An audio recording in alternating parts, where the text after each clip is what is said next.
بسم اللہ الرحمن الرحیم۔ بسم اللہ الرحمن الرحیم۔ السلام علیکم ورحمۃ اللہ وبرکاتہ۔ عزیز طلبہ، آج الفوز الکبیر فی اصول التفسیر کا سبق نمبر 98 ہے، اور اس سبق کے اندر ہم تشویش کے بقیہ 2 اسباب پڑھیں گے۔ گزشتہ سبق میں ہم نے پڑھا تھا کہ مبتدی کے ذہن کو جو ہے وہ تشویش لاحق ہو جاتی ہے بعض قرآنی آیات سے، تو اس کے اسباب کیا ہیں۔ تو اس کے اسباب ہم نے 4 ذکر کیے تھے، 4 میں سے 2 ہم نے پڑھ لیے تھے اور ان کی مثالیں بھی وہاں پڑھ لی تھی۔ آج بقیہ 2 کے بارے میں پڑھیں گے۔ او یصعب فہم مدلول الآیت علی ذہن المبتدی او لا تستقر فی ذہنہ فائدۃ قید من القیود فاذا قام المفسر بحل هذه الاشکالات سمی ذلک توجیہا۔ تو یہ ہم نے اس کا ترجمہ گزشتہ سبق میں پڑھ لیا ہے۔ یہ آخری جو 2 اسباب ہیں ان کی تفصیل ہم پڑھیں گے۔ امثلۃ التوجیہ، توجیہ کی مثالیں۔ کما فی آیت یا اخت ہارون فقد سألوا ان المدت بین موسیٰ و عیسیٰ علیہم الصلاۃ والسلام طویلا فکیف یکون ہارون اخا لمریم کأن السائل اضمر فی خاطرہ ان ہارون ھذا هو ہارون اخو موسیٰ علیہم الصلاۃ والسلام فأجاب صلی اللہ علیہ وسلم بأن بنی اسرائیل كانوا يسمون بأسماء الصالحین قبلهم وكما سألوا كيف يمشي الإنسان يوم الحشر على وجهه فقال إن الذي أمشاه في الدنيا على رجليه لقادر على أن يمشيه على وجهه۔ اس کا ترجمہ یہ ہے امثلۃ التوجیہ، توجیہ کی مثالیں، جیسے کہ آیت کے اندر ہے یا اخت ہارون فقد سألوه، صحابہ نے اس شبے کے بارے میں آپ صلی اللہ علیہ وسلم سے سوال کیا کہ ان المدت بین موسیٰ و عیسیٰ علیہم الصلاۃ والسلام طویلا، کہ فاصلہ جو ہے، مدت جو ہے وہ موسیٰ اور عیسیٰ علیہم الصلاۃ والسلام کے درمیان بہت زیادہ ہے، تو فکیف یکون ہارون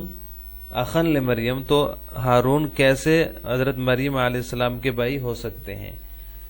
کأن السائل اضمر فی خاطرہ، گویا کہ سوال کرنے والے نے اپنے دل میں یہ بات پوشیدہ رکھی کہ ان ہارون ھذا ہوا ہارون اخو موسیٰ، یہ ہارون سے مراد وہ ہارون ہے جو حضرت موسیٰ علیہ الصلاۃ والسلام کے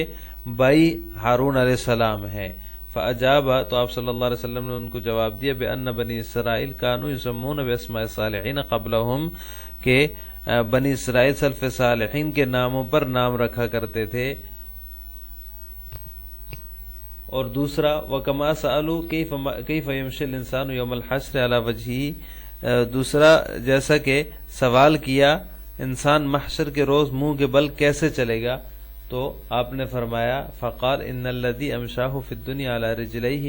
لقادر على يمشي على وجهه، جس اللہ نے اسے دنیا میں اس کے پیروں پر چلا رکھا ہے وہ منہ کے بل چلانے پر بھی یقیناً قادر ہے۔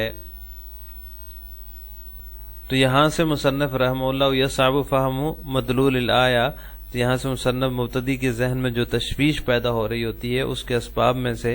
2 اسباب کا ذکر ہم نے پڑھ لیا، اور 2 کو آج مصنف یہاں ذکر کر رہے ہیں۔ تیسرا 2 ہم پڑھ چکے ہیں، تو اس میں سے تیسرا یہ ہے کہ مصداق آیت کے بارے میں مبتدی کو مکمل طور پر شرح صدر نہیں ہو رہا ہوتا کسی بھی عارض کی وجہ سے، یعنی مبتدی کو مکمل طور پر شرح صدر نہیں ہے کہ آیت کا مصداق کیا ہے۔ جیسے کہ یا اخت ہارون، یہ والی مثال مصنف نے دی ہے کہ حضرت مریم علیہ الصلاۃ والسلام کا اس سے مراد ہونا جو ہے وہ اس کی وجہ سے ایک صحابی پر مشتبہ ہو گیا کہ انہوں نے اس سے حضرت مریم علیہ السلام کا یا اخت ہارون سے حضرت مریم کا مراد ہونا سمجھ لیا، کہ نجرانیوں نے ان کے سامنے یہ اعتراض کر دیا تھا کہ حضرت موسیٰ اور حضرت عیسیٰ علیہ السلام کے درمیان فاصلہ بہت زیادہ ہے، بہت طویل ہے، تو لہذا حضرت ہارون جو حضرت موسیٰ علیہ السلام کے ہم عصر ہیں اور نبی ہیں اور ان کے جانشین ہیں، وہ حضرت مریم کے بھائی نہیں ہو سکتے، وہ کیسے ہو گئے؟ تو قرآن نے پھر یا اخت ہارون کیوں کہا، یعنی وہ تو بھائی نہیں ہو سکتے ان کے، کیونکہ ان کا زمانہ بہت پہلے کا ہے اور حضرت مریم علیہ السلام کا بعد کا ہے، تو وہ کیسے ان کے بھائی ہو گئے؟ اور پھر قرآن نے ان کو تو بھائی کہا ہے، یا اخت ہارون، ہارون کی بہن۔ تو یہ اعتراض جب نبی کریم صلی اللہ علیہ وسلم کے سامنے پیش کیا گیا تو آپ نے فرمایا بنو اسرائیل جو تھے وہ سلف صالحین کے ناموں پر اپنے بچوں کے نام رکھا کرتے تھے، تو ہارون سے مراد وہ ہارون نہیں ہے جو حضرت موسیٰ علیہ السلام کے جانشین ہیں، نبی ہیں، بلکہ اس ہارون سے مراد یہ ہارون ہی نام تھا ان کے بھائی کا بھی، حضرت مریم علیہ السلام کے بھائی کا بھی، لیکن وہ نبی نہیں تھے، تو لہٰذا اس ہارون سے مراد وہ ہارون نہیں ہے جو نبی ہیں، بلکہ حضرت مریم علیہ السلام کے بھائی ہارون مراد ہیں۔ تو اب یہ اس مصداق اس کا کون سا ہے، اس میں مبتدی کا ذہن جو ہوتا ہے وہ تشویش میں مبتلا ہو جاتا ہے، اور اس کو یہ عارض کی وجہ سے جو ہے نا، اب عارض اس میں دیکھیں یہ تھا کہ ان کے زمانہ ہی الگ الگ ہے، تو یہ عارض ہے، اس عارض کی وجہ سے شرح صدر نہیں تھا کہ کون سا ہارون مراد ہے، کون سے ہارون اس سے مراد لیے جا سکتے ہیں، تو اس کا جواب آپ صلی اللہ علیہ وسلم نے یہ دیا کہ اس سے وہ ہارون مراد نہیں ہے جو نبی ہے ہارون علیہ السلام، بلکہ اس سے وہ ہارون مراد ہے جو حضرت مریم علیہ السلام کے بھائی ہیں، لیکن وہ نبی نہیں ہیں۔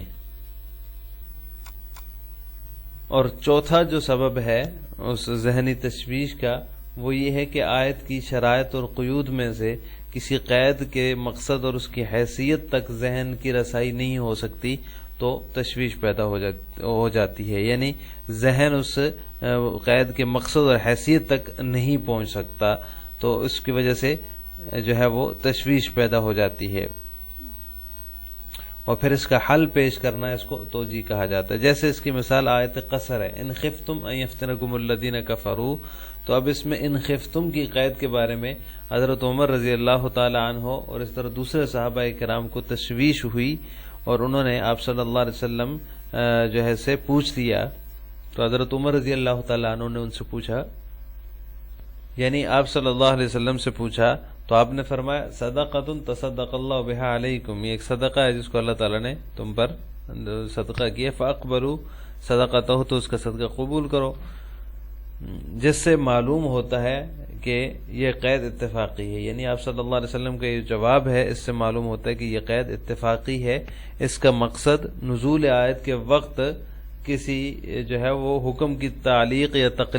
تقیید نہیں ہے، کسی کو مقید کرنا یا معلق کرنا نہیں ہے، بلکہ پرخطر احوال کا بیان کرنا مقصد ہے۔ تو اس سے بھی پتہ چلا کہ اب یہ قید کی حیثیت اور مقصد کا جب تک پتہ نہیں ہوگا تب تک جو ہے وہ مبتدی وہ ہے تشویش میں مبتلا ہوگا، تو مفسر کا کام ہے کہ وہ اس آیت کے مصداق کو جو ہے وہ متعین کرے اور اس کی ذہنی تشویش کا سامان کرے، تو یہ اس کو توجیہ کہا جاتا ہے، جو حل مفسر پیش کرتا ہے اس حل کو توجیہ کہا جاتا ہے مفسرین کی اصطلاح میں۔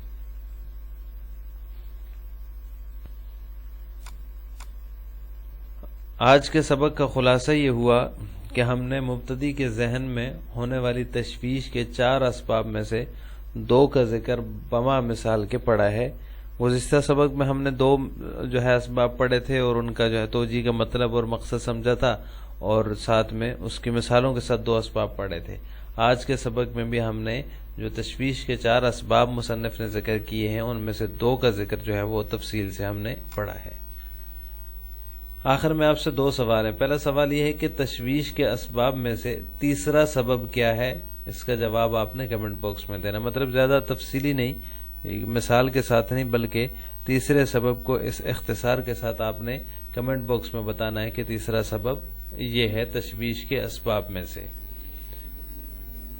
دوسرا سوال یہ کہ یا اخت ہارون میں ہارون سے مراد کون ہے، مشہور نبی یا کوئی اور، یعنی جو یا اخت ہارون ما کان ابوکم امرأ سوء، یہ جو آیت ہے اس آیت میں یا اخت ہارون سے ہارون